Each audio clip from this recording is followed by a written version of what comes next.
오늘은 노이즈 캔슬링이라는 제목으로 하나님 말씀을 좀 나누도록 하겠습니다. 여러분, 노이즈 캔슬링이 뭔지 아시죠? 저희가 이제 굉장히 좋아하는 목사님, 제가 이 목사지만 제가 또 굉장히 존경하고 좋아하는 목사님 중에 한 분이 이제 페이스북에 이런 글을 쓰셨더라고요. 신앙의 노이즈 캔슬링이 되냐? 이 말을 이 두 문장인가 남기셨는데, 그 문장이 저의 아직까지 이 마음에 많이 남아 있습니다. 이 그리스도인들은 이 신앙의 노이즈 캔슬링이 돼야 되는 것을 너무 잘 알기 때문이죠. 여러분들이 노이즈 캔슬링이 뭔지 아시죠? 그 버스나 지하철에서 이 노이즈 캔슬링이 되는 이어폰을 끼고 있으면 어떻게 됩니까?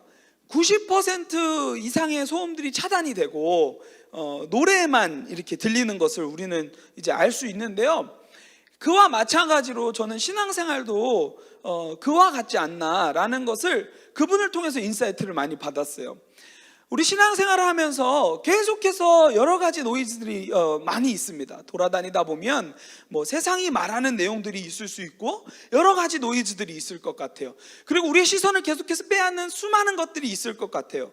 근데 그럴 때 우리가 어떻게 해야 되냐면, 우리 신앙의 노이즈 캔슬링을 켜야 돼요. 그래서 어떻게 합니까? 하나님께서 이 말씀을 통해서 나에게 하시는 메시지만 듣고, 그 말씀이 어떻게 우리를 인도하는지를 듣고 따라가는 그러한 존재들이 돼야 된다는 거죠.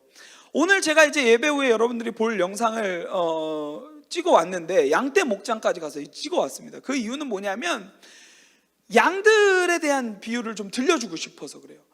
성경에서는 양에 대한 이야기가 굉장히 많이 나오지 않습니까? 우리를 양에 비유하는 모습을 성경에서는 많이 발견할 수 있습니다. 그것을 보면서 저는 무엇을 느끼냐면, 양과 같은 우리는 결국은 목자의 음성이 절대적으로 필요한 거예요. 왜냐하면 우리는 양들처럼 시력이 좋지도 않고 겁도 많고 또 약해요. 그래가지고 선한 목자이신 그분의 음성이 우리 안에 들려질 때에 우리는 살아갈 수 있는 거죠. 이와 마찬가지라고 생각해요. 여러분들은 두 발을 땅을 디디고 있고 살아가고 있기 때문에, 두 발은 땅을 디디고 살아가고 있기 때문에 여러분들과 저는 결국 세상 속에서 수많은 소리를 듣습니다. 때로는 우리를 유혹하는 소리들도 있을 수 있고요, 때로는 계속해서 여러 가지 우리 안에 들려오는 소리들이 너무도 많이 있다는 거죠. 그때 우리는 어떻게 해야 됩니까? 성경이 말하는 소리에 귀를 기울이고 나아가는 것이 너무 필요하다는 것을 여러분들이 인식하고, 세상으로의 소음을 차단하고 주님께 귀 기울이는 또 오늘의 예배가 되었으면 좋겠습니다. 어렸을 때 여러분들 심부름 혹시 많이 해보셨나요? 저는 심부름 진짜 많이 해봤는데, 또 잘하게 생겼잖아요. 심부름 잘하게 생기고 착하게 생기고 이래가지고 심부름 굉장히 많이 했습니다. 근데 심부름을 하다 보면 저는 노이즈 캔슬링이 그렇게 안 되더라고요. 예를 들면 뭐 두부 하나 한 모 사와 이렇게 부탁을 받으면, 저희 때만 또 라떼 얘기가 나오는데, 저희 때는 이제 오락실이 또 이제 유행을 많이 했었어요. 그리고 그때 이제 펌프 이런 거 되게 많이 했었고, 그러면 이 참새가 이 방앗간을 잘 지나갑니까? 못 지나갑니까? 별로 못 지나가죠. 저 참새 못 지나가가지고 어떻게 합니까? 거기 가가지고 심부름 하러 갔는데 자꾸 오락실에 그 펌프의 소리가 막 들리는 거예요. 그리고 친구들의 소리가 들리는 거죠. 그 소리를 차단하고 심부름 시킨 자의 음성을 듣고 그 심부름만 해야 되는데, 그것이 나의 역할인데 우리는 어떻습니까? 그것은 어떻게 보면은 듣다가 잠시 빼앗기는 거예요. 어떤 거에? 친구가 말하는 소리, 그리고 지나가는데 소리가 들리는 거죠. 막 펌프 소리. 그리고 옛날에 그 문방구 앞에서, 문방구라는 단어도 오랜만에 듣네요. 문구사 알파 이런 거를 뜻하는 거예요. 그거 가면은 앞에 그런 거 있었습니다. 뭐 그 메달 뽑기, 그런 거, 양겜뽕, 그 띠바 드루루 야삐 하면서 막 돈이 나와요. 메달이 나오는 거죠. 그거를 현금화할 수 있는. 그러니까 어렸을 때부터 벌써 도박에 물들어가지고 그 음성에 막 귀 기울이면서 심부름 제대로 못하고 살아왔던 게 저의 모습이었다는 거죠. 그런 모습을 이 말씀을 준비하는 가운데 굉장히 많이 생각해 보게 됐어요. 반추해 보게 됐어요. 왜냐하면 오늘 성경에 나오는 인물이 분명히 하나님께서 심부름을 시켰는데 그 도구로 쓰임 받아야 하고 그 역할만 하면 되는데 어떻게 합니까? 오늘 말씀의 그 왕은 그 심부름을 제대로 감당하지 못하는 모습을 볼 수 있는 거죠. 오늘 이 사무엘상 15장에는요 왕이 한 명 등장을 합니다. 그 왕은 누구냐면 사울이라는 왕이죠. 이 당시의 상황은 어땠냐면 이 사사시대, 여러분들이 잘 알고 있었던, 지금까지 계속 우리가 언급을 많이 했었죠. 사사시대, 왕이 없어가지고 물론 우리 안에, 이스라엘 백성들 안에 왕은 계속 존재했었어요. 누구예요? 하나님이죠. 하나님이 존재했었는데 그분을 왕으로 섬기지 못하고 자기 소견에 오른 대로 자기가 하고 싶은 대로 살았던 그 시대, 사사시대가 있었죠. 사사시대를 지나고 이제 왕정시대로 넘어가는 이 배경을 가지고 있습니다. 그러니까 이제 왕을 세우고 사람들이 이제 왕을 요구하니까 왕을 세우고 왕의 통치를 받는데, 결국은 여기서도 까먹지 말아야 되는 것은 뭐냐면 왕은 바지 사장에 불과한 거예요. 이 말은 뭐냐면 왕은 단순히 이렇게 세워져 있고 결국은 이 시대에 계속해서 흐름 가운데 끊이지 않았던 그 흐름은 뭐냐면 하나님이 이스라엘 백성들의 왕이시다라는 거죠. 그래서 왕은 세워져 있지만 결국 이 나라는 누가 통치하십니까? 하나님 통치하시는 거죠. 그래서 이 왕의 역할은 뭐예요? 우리 나라를 다스리시고 통치하시는 그분의 목소리를 듣고 그분이 하시는 대로 쓰임받는 도구에 불과한 거죠. 그러니까 이 사울이라는 왕은요 아주 단순했습니다. 초대 왕이지만 하면 어떻게 하면 되냐면 왕이신 하나님이 지시만 하시면 그 지시대로 따르기만 하면 됐었어요. 근데 오늘 말씀에 보니까, 그리고 이 사무엘상 이 앞에 우리가 오늘 읽은 말씀 그 앞에 보니까 이 왕은 이미 심부름을 몇 번 어겼습니다. 그 대표적으로 여러분들이 잘 알고 있는 것 중에 하나가 뭐냐면 길갈에서 이제 하나님을 예배하는 그 시간들을 갔는데 사무엘이 오기까지 기다리라고 했는데 사무엘이 좀 더디 왔어요. 그러니까 어떻게 합니까? 본인이 제사장도 아니에요. 예배를 집례할 권한도 없는데 그것까지도 침해해가면서 예배하는, 조급하니까 침해해가면서 예배하는 모습들을 보여주죠. 이것은 무엇입니까? 하나님이 분명히 약속하시고 심부름 시킨 것만 하면 되는데 본인이 본인의 위치를 잘못 잡고 본인이 하고 싶은 대로, 본인의 그 감정대로, 조급함대로 움직였던 것을 확인할 수 있는 거죠. 오늘 말씀도 똑같습니다. 하나님께서 심부름 하나 시키세요. 무슨 심부름 시키냐면 이 사무엘이라는 사람을 통하여서 이제 보내가지고 이런 심부름을 시킵니다. 아말렉을 진멸하라. 어떻게 나오냐면 15장 3절 한번 볼까요? 이렇게 나와 있습니다. 지금 가서 아말렉을 쳐서 그들의 모든 소유를 남기지 말고 진멸하되 남녀와 소아와 젖먹는 아이와 우양과 낙타와 나귀를 죽이라 하셨나이다 하니, 하나님께서 다 진멸하고 죽이라고, 지금 아말렉을 다 진멸하고 죽이라고 명령을 하셨어요. 심부름을 시켰단 말이에요. 왜 그런 심부름을 시켰냐면 이것은 증거가 출애굽기 17장 그리고 신명기 25장에 나옵니다. 신명기 25장만 한번 볼까요? 그때 도대체 무슨 일을 했길래 아말렉을 하나님께서 이렇게 강하게 심판하실까? 신명기 25장 17절부터 19절까지의 말씀에 나오는데요, 제가 읽어드릴게요. 너희는 애굽에서 나오는 길에 아말렉이 내게 행한 일을 기억하라. 봐봐요. 여기서 무슨 일이 있었냐면 그 당시의 상황을 얘기해 줍니다. 이스라엘 백성들이 출애굽할 때 얘기입니다. 나오는 길에 아말렉이 무언가를 이스라엘 백성들에게 했던 일이 있었던 것 같아요. 그것을 기억하라고 얘기하고 있어요. 곧 그들이 너를 길에서 만나 네가 피곤할 때에 네 뒤에 떨어진 약한 자들을 쳤다. 그러니까 구원받은 이스라엘 백성들이 하나님께서 인도하시는 그 구원의 길을 가는데 이 아말렉이 어떻게 한 겁니까? 방해한 거예요. 그러니까 하나님의 약속을 이행하는데 그것을 방해한 거라고. 그래가지고 출애굽한 그 바로 직후에 걸어가고 있는 그 이스라엘 백성들을 친 거죠. 근데 치는 것뿐만 아니라 조금 진짜 조잡한 일을 합니다. 피곤할 때에 네 뒤에 떨어진 약한 자들을 쳤고 하나님을 두려워하지 않았다. 하나님께서 이스라엘 백성들을 보호하시고 인도하셨는데 그 인도하심을 두려워하지 아니하고 본인들의 취할 것들을 향하여서 달려갔던 거죠. 그러므로 내 하나님 여호와께서 내게 기업을 주어 차지하게 하시는 땅에서 내 하나님 여호와께서 사방에 있는 모든 적군으로부터 내게 안식을 주실 때에 너를 천하에서 아말렉에 대한 기억을 지어버리라. 너는 잊지 말지니라. 이러면서 하나님이 약속을 오래전에 하셨어요. 그러니까 그 약속, 우리가 깜빡하고 있었던 그 약속을 다시 한번 들춰내면서 이제 그 약속의 도구로 이스라엘 백성들과 사울을 사용하시는 거죠. 그러면서 이제 심부름의 이 프로젝트의 내용을 딱 주시는데 진멸하라는 거예요.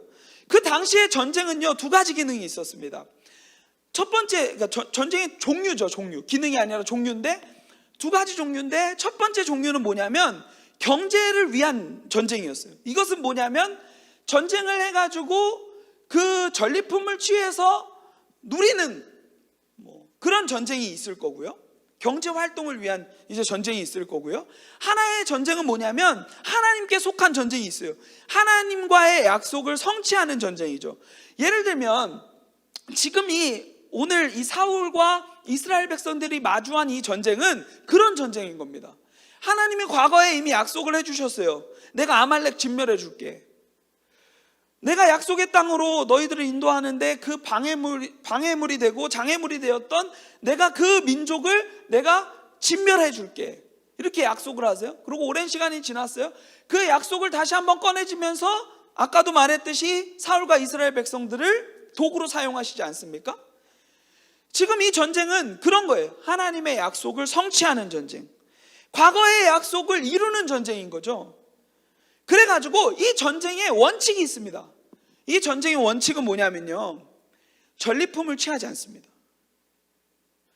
왜냐하면 하나님의 하나님 되심을 증거하기 위한 전쟁이었고, 그리고 이 전쟁을 통하여서 결국은 하나님은 약속을 이루시는 데 목적이 있기 때문에 이런 경제적인 거에 관심이 없었습니다.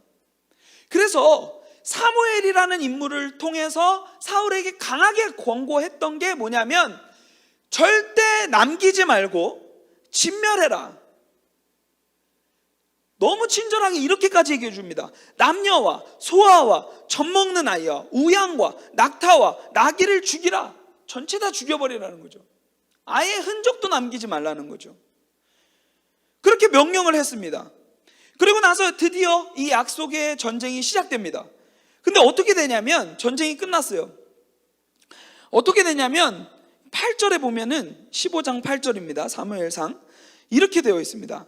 아말렉 사람의 왕 아각을 사로잡고 칼날로 그의 모든 백성을 진멸하였으세.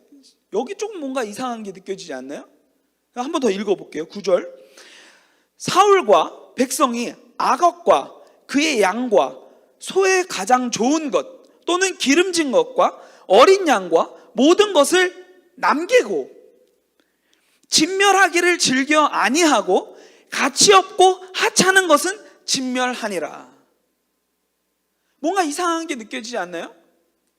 뭐가 이상합니까? 여러분들이 좀 생각을 하고 이 말씀을 좀 들었으면 좋겠어요. 우리가 너무 생각 없이 이 말씀을 읽다 보면 이게 단순히 하나님의 잘못으로 여겨질 때가 있는 거죠. 왜냐하면 지금 하나님은 이 전쟁의 끝에 선포하시는 내용이 뭐냐면 우리가 아까 읽었던 것처럼 하나님이 사울을 왕 삼으신 것을 후회한다고 얘기하고 있고 왕을 교체해버리시는 이야기들이 뒷부분에 이제 나오거든요. 그러면 하나님 너무 자비 없으시다 이렇게 생각할 수 있어요. 근데 여러분들 꼭 기억해야 되는 것은 뭐냐면 성경을 파편적으로 보면 안 돼요. 앞에는요 이미 하나님께서 기회를 많이 주셨습니다. 지금도 사실 이거는 기회였어요. 하나님께 마음을 돌이킬 수 있는 기회였단 말이에요. 하나님의 심부름을 이제 제대로 이행만 하면 돼요. 근데 이 사울이 어떻게 합니까? 여기서도 결국은 하나님의 말씀을 듣지 않은 거예요. 설교 제목처럼 노이즈 캔슬링이 안 된 거예요. 하나님의 말씀만 듣고 하나님의 말씀이 말하는 방향만 보고 나아가야 되는데 자꾸 시선과 귀가 어디를 향합니까? 그 땅에 전쟁을 마치고 나와서 진멸하라고 얘기하셨는데 전쟁을 마치고 나오는데 보이는 게 있는 거예요. 그게 뭐예요? 자신의 권력을 완고하게 할 수 있는 그 당시에 아각왕이라는 사람은 최고였거든요. 그 사람을 잡아오면 자신의 자리와 위치를 점유할 수 있었을 것 같아요. 그러니까 아각왕을 죽이지 않고 끌어왔겠죠. 그리고 나오려고 하니까 보이는 게 있는 거예요. 뭐가 보이는 거예요? 소나 양이나 굉장히 건강해 보이는 소나 양이나 이런 것들이 보이는 거죠. 그러니까 어떻게 합니까? 남기는 거예요. 소의 가장 좋은 것, 양과 소의 가장 좋은 것, 기름진 것과 어린 양과 모든 좋은 것을 남기고, 여기서 이 남기고라는 단어는 하말이라는 단어인데요, 이 단어의 의미가 뭐냐면 아까워하다라는 단어예요. 아까워하다, 아까운 거예요. 그러니까 우리는 노이즈 캔슬링을 이렇게 딱 끼고 하나님의 말씀을 듣고 가야 되는데 저기서 부스럭거리는 소음이 막 들리기 시작하는 거죠. 그 우리 시선을 뺏겼어요. 그래서 거기 보는데 뭐가 보이냐면 기름진 좋은 양과 소가 보이는 거죠. 근데 그것을 보고 하나님이 약속하셨어, 저것도 진멸해, 이렇게 해야 되는 게 노이즈 캔슬링한 신앙인의 모습인데 어떻게 합니까? 그 소음에 귀와 시선이 갈 뿐 아니라 거기서 하나님이 말씀하신 그 말씀을 잠시 꺼버리고 무슨 소리를 듣는 거예요? 마음의 소리를 듣는 거죠. 그러면서 거기서 남겼다. 아까워한 거야. 이거 아까워서 어떡하나. 하나님은 분명히 우리 백성을 인도하고 계시고 이 약속을 그대로 신실하게 이행하시면 뭐 소나 양이나 그까짓 거 하나님 못 주시겠어요? 그거 다 만드신 분인데. 근데 어떻게 됩니까? 우리는요 이렇게 알량한 방법들을 의지하면서 그 아까워가지고 버리지 못하는 거죠. 여러분, 만나도 마찬가지예요. 만나는요 우리 데일리 브레드, 주님께서 날마다 주시는 일용할 양식이었어요. 오늘 먹고 오늘 배부르고 끝날 양식이란 말이에요. 그러면 또 뭐가 있어요? 내일의 만나가 있는 거예요. 근데 우리는 어떻게 합니까? 조급한 거예요. 그래서 분명히 성경은 얘기하고 있거든요. 하나님께서 말씀하시죠. 오늘 먹을 양만 챙겨라. 근데 인간은 어떻습니까? 내일 먹을 것도 챙기고 사돈의 팔촌까지 먹을 것들 다 챙기는 그러한 모습들이 성경 곳곳에 굉장히 많이 나와 있고 심지어 우리의 모습 가운데도 그러한 모습이 남아 있는 거죠. 하나님은 더욱더 신실한 길로 인도하시고 너는 내 목소리만 듣고 나만 따라와. 그러면 너는 그 약속을 성취하는 도구가 될 것이고 그 도구가 됨으로 끝나는 것이 아니라 너의 자손이 복을 받고 놀라운 일들이 계속해서 이어질 거야 라고 분명히 하나님께서는 성경 곳곳을 통하여서 계속해서 얘기하시지만 우리는 거기에 어느 순간부터 우리의 눈에 아까운 무언가가 보이면 하나님으로부터 귀를 닫고 거기에 귀와 눈을 집중하는 것이 우리의 모습이 아닌가 생각해 보게 되는 거죠. 청소년들 시기에 정말 많이 범하는 문제 중에 하나가 뭐냐면 이거예요. 시간이 아까운 거예요. 여러분 생각을 해보세요. 일주일 7일입니다. 7일 중에요 예배를 위해서 여러분들이 시간을 드리는 게 얼마나 됩니까? 몇 시간이나 됩니까? 우리는요 그 1시간 2시간 드리기도 아까운 거예요. 왜? 세상은 이미 이 시간에 아이들 공부하고 있거든요. 친구들은 공부하고 있거든요. 그러니까 거기에 노이즈 캔슬링 끼고 교회 나와서 주님과 친밀한 대화를 하고 주님이 나에게 부어주시는 은혜를 누리고 예배해야 되는데 거기서 자꾸 세상의 소음이 들리는 거예요. 쟤는 공부하고 있는데, 세상은 계속해서 날 성공하라고 부추기고 있는데 이 시간이 너무 아까워 보이는 거예요. 그러니까 어떻게 합니까? 알량한 방법들을 의지해 가면서 예배를 소홀히 드리고 있는 모습들, 우리의 모습이 아닌가 생각해 보게 되는 거예요. 지금 사울이 보여주고 있는 모습이에요. 이러한 모습으로 살아가니까 하나님께서 이제 사무엘을 통해서 이제 이 얘기를 하십니다. 11절, 내가 사울을 왕으로 세운 것을 내가 후회한다. 여기서 이 후회한다는 말은요, 여러분 성경에 보시면 하나님 후회하지 않으시는 분이라고 나와 있는데 왜 후회한다는 말을 썼을까요? 이런 거와 마찬가지지 않을까 생각해 보게 됩니다. 목사님이 아까 서두에 그런 심부름에 대한 얘기를 했죠. 그때 이제 부모님들이 저한테 심부름 시키고 제가 한 2시간, 3시간 두부 한번 사오는데 두부 공장 갔다 온 정도로 시간을 탕진하고 왔단 말이에요. 펌프 막 하고 거기서 죽치고 앉아있고 구경하고, 거기서 부스러기 떨어지면 주워 먹고, 이런 게 저의 삶이었는데 돌아오면 우리 부모님께서 하셨던 말씀이 있었어요. 내가 널 보낸 게 잘못이지.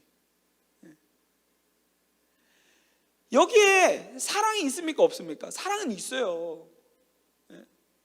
진짜 거기서 너 이 심부름 제대로 안 했기 때문에 너 그냥 나가, 그런 의미가 아니라는 거죠. 지금 후회한다는 게 내가 널 시킨 게 잘못이지.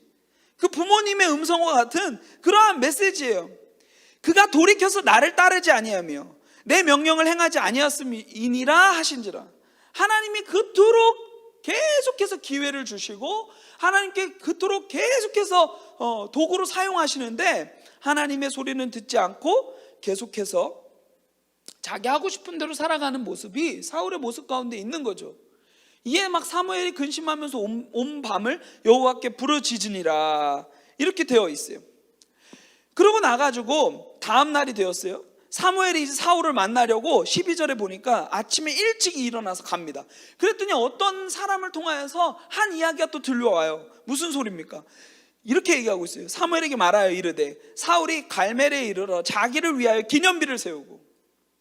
이 전쟁은요, 아까 서두에 얘기했잖아요. 누구를 위한 전쟁입니까?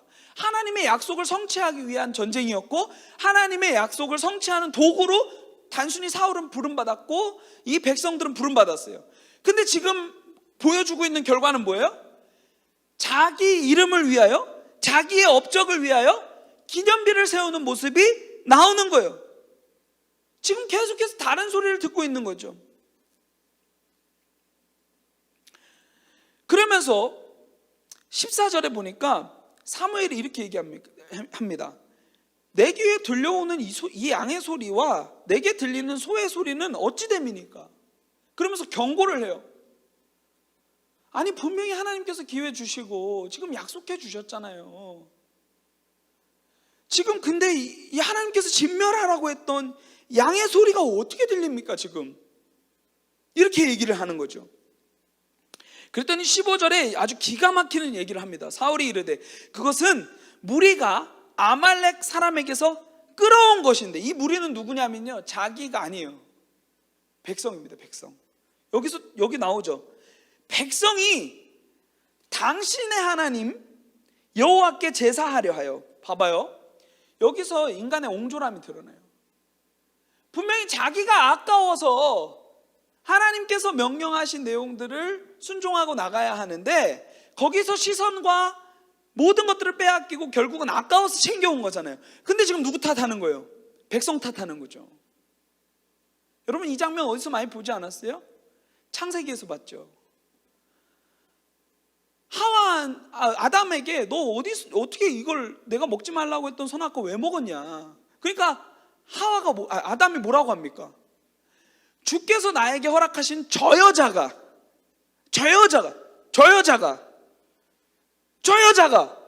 나를 먹게 했다. 이렇게 얘기하지 않습니까? 거기서 하와는 어떻게 합니까?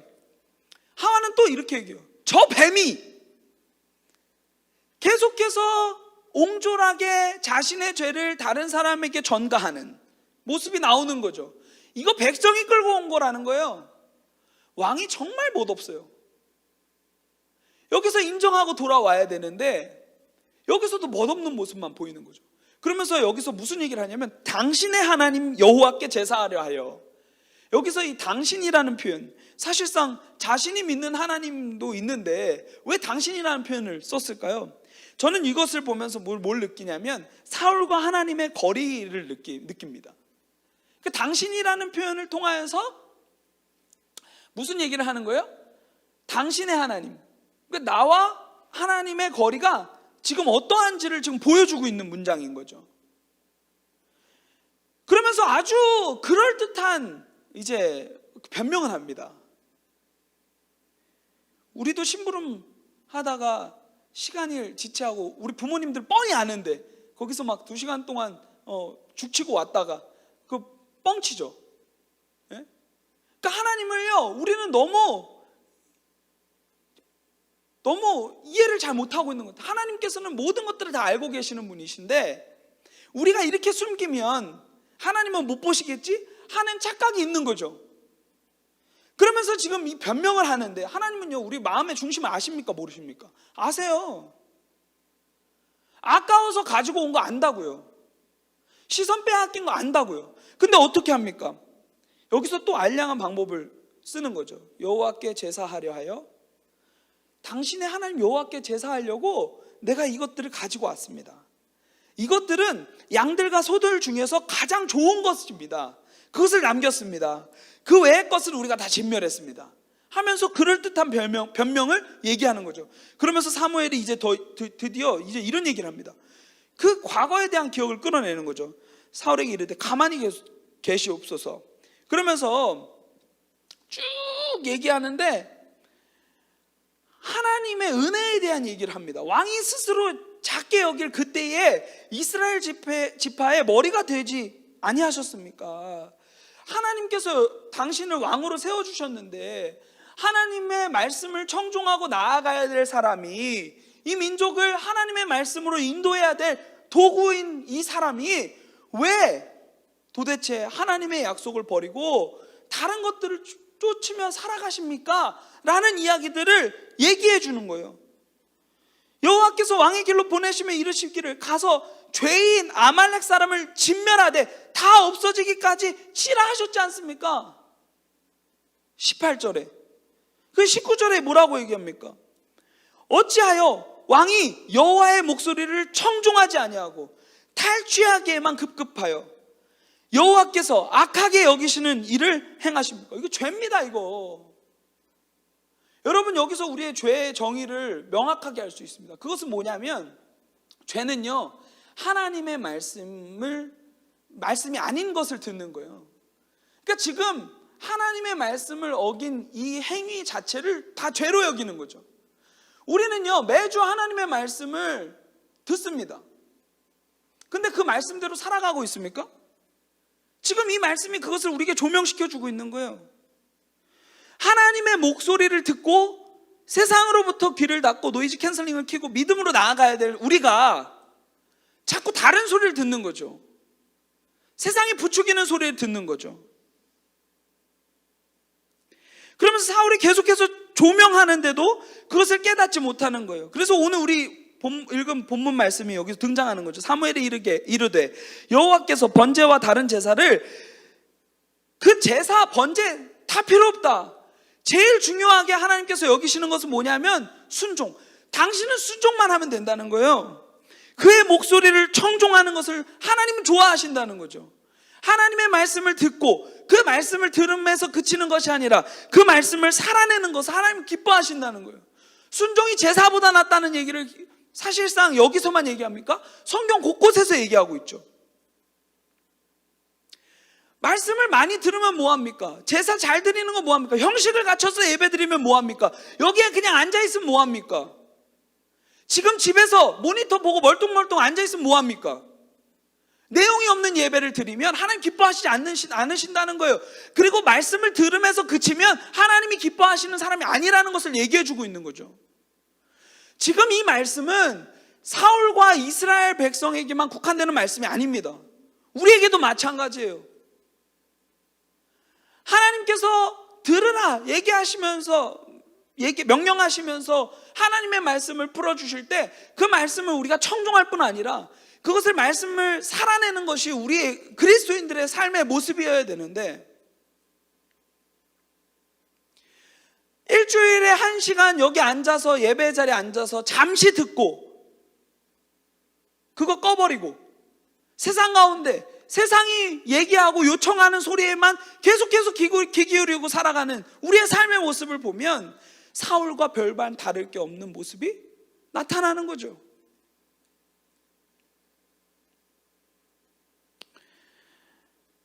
하나님의 말씀을 듣는 것이 수량의 기름보다 낫다.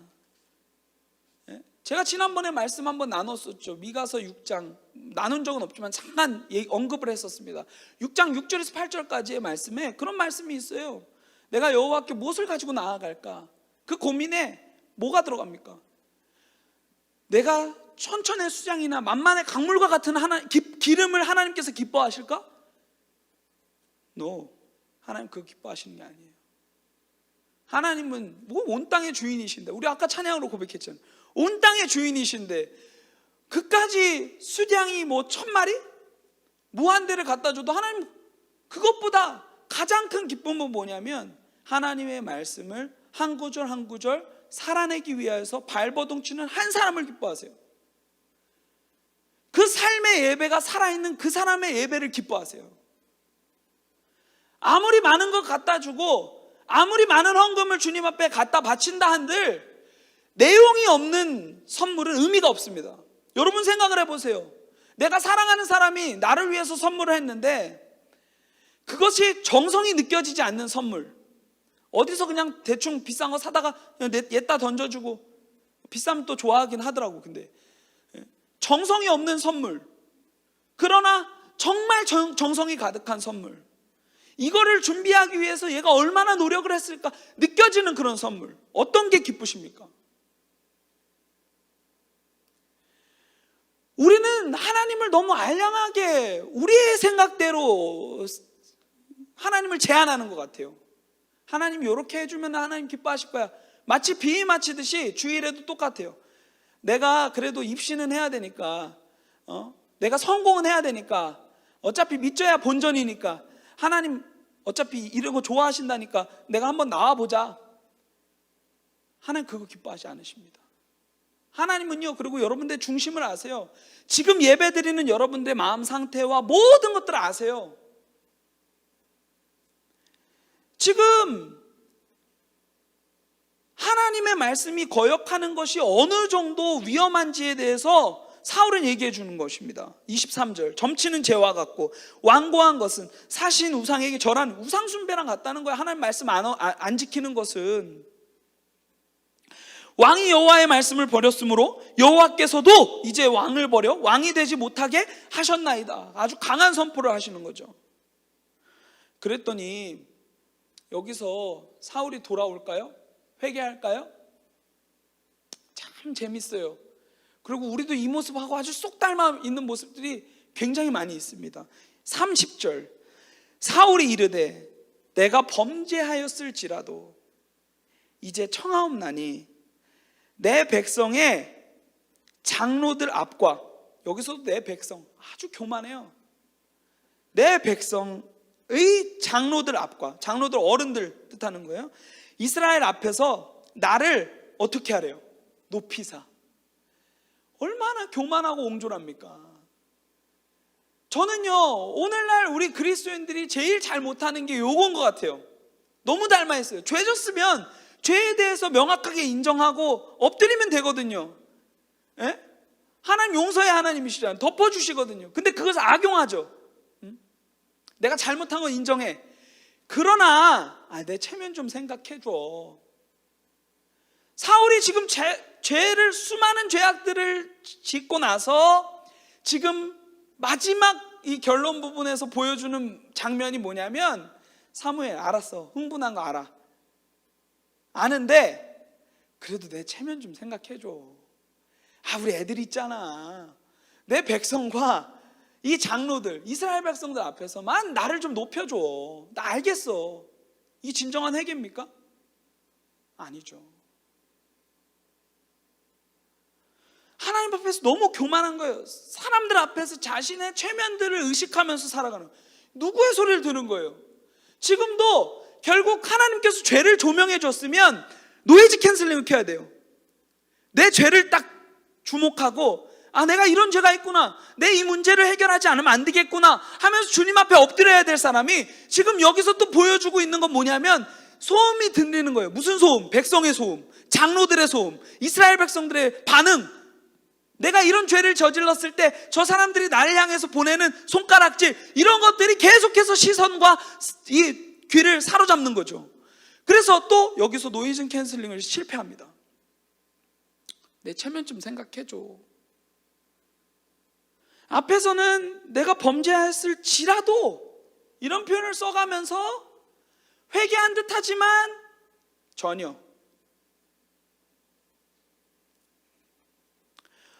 오늘 이 말씀을 들으면서 우리가 좀 우리의 모습을 좀 돌아봤으면 좋겠습니다. 지금 아주 너무 좋은 것 같아요. 온라인 상황 가운데서 여러분들의 신앙적 상태를 조명할 수 있는 너무 최적의 말씀이에요. 우리는 늘 핑계대요. 뭐가 안 되면 탓하고 핑계하고, 인정하지 않아요. 내가 하나님의 말씀으로부터 멀어졌을 뿐이고 그로 말미암아 죄가 발생했는데 그 죄에 대해서 계속해서 합리화시키고 변명하며 결국은 이 죄의 화살도 다른 사람에게 돌리고, 이런 모습이 우리의 모습하고 아주 쏙 빼닮아 있어요. 우리의 마음을 감찰하시고 우리의 중심을 아시는 그 하나님은 덮어두고 세상의 소리에 민감하게 반응하고 나아가는 게 우리의 모습이 아닌가 생각해 보게 되는 거예요. 여러분 지금 모니터 앞에 앉아 있지만 결국 이 시간조차도 너무 아깝지 않으십니까? 공부해야 되는데, 딴 거 해야 되는데, 마치 심부름하러 간 저와 같이, 어렸을 때의 저와 같이 심부름만 하고 돌아와야 되는데 무슨 소리가 들리는 거예요? 친구들의 소리가 들리는 거예요. 놀고 싶은 내 마음의 소리가 들리는 거예요. 게임의 소리가 막 주변에 게임기가 없는데도 막 들리기 시작하는 거죠. 우리의 모습이 이렇다는 거예요. 믿음으로 살아가는 사람들은 믿음의 노이즈 캔슬링을 켜고 주님이 말하는 방향과 주님의 말씀을 주목하며 나아가야 하는데, 여기서만 그 일들을 감당하고 지금 예배의 자리에서만 그 일들을 감당하고 그 소리를 다 차단하고 세상에서는 하나님 없는 것과 같이 살아가는 우리의 인생, 우리의 욕심으로 점철된 우리의 인생, 하나님께서 하지 말라고 금하셨던 수많은 것들을 어기면서 맨날 죄만 짓고 살아가는 우리의 인생, 그것을 지금 우리의 이 말씀을 통해서 조명하시는 게 아닐까 생각해 보게 됩니다. 온라인으로 예배를 드리고 있고 상황은 지금 이런 상황이지만 여러분 꼭 기억하세요. 우리는요 지금 여기에 모여서 예배를 하지 못할 뿐이지 우리의 예배는 절대 끝나지 않습니다. 왜냐하면요 우리가 모여서도 예배하지만 이것은 공적 예배지만 결국 우리의 삶의 모든 영역에서 드려지는 삶의 예배가 있기 때문이죠. 우리의 예배는 끝나지 않습니다. 지금 이 상황임에도 불구하고 우리의 예배는 무너지지 않습니다. 왜냐하면 이 말씀을 듣고 제대로 하나님의 말씀대로 살아가기 시작할 때 우리의 예배는 곳곳에서 계속해서 이루어지는 거예요. 하나님께 많은 것들을 갖다 바치고 많은 시간을 드리는 것, 그런 거 물론 중요하죠. 그러나 중심을 다한 예배, 그것이 너무 중요하다는 것을 여러분들이 기억했으면 좋겠고 사울의 모습을 통하여서 우리의 모습을 비춰봤으면 좋겠습니다. 오늘 이 말씀은요 지금까지 우리가 동행에 대한 이야기들을 듣고 있는데 동행에 대한 이야기의 반면교사와 같은, 반주 좀 해주세요. 반면교사와 같은 내용입니다. 반면교사 뭡니까? 거꾸로 반, 얼굴면, 가르칠교, 스승사. 다른 사람이나 사물의 부정적인 측면을 통하여서 가르침을 얻는다는 뜻입니다. 지금 사울의 이 잘못된 길을 통하여서 이 사울의 길에 서 있는 우리가 방향을 돌이키고 주님께로 돌아와서 주님이 기뻐하시는 중심 다한 예배를 올려드리는 하나님의 사람들이 되었으면 좋겠습니다. 오늘 이 말씀이 여러분들에게 온전히 들려지고 이 말씀을 살아내는 믿음의 사람들이 되었으면 좋겠습니다. 믿음으로 노이즈 캔슬링, 세상의 소리를 차단하고 소음을 차단하고 주님의 말씀만을 청종하며 나아가는 진짜 그리스도인들 되었으면 좋겠습니다.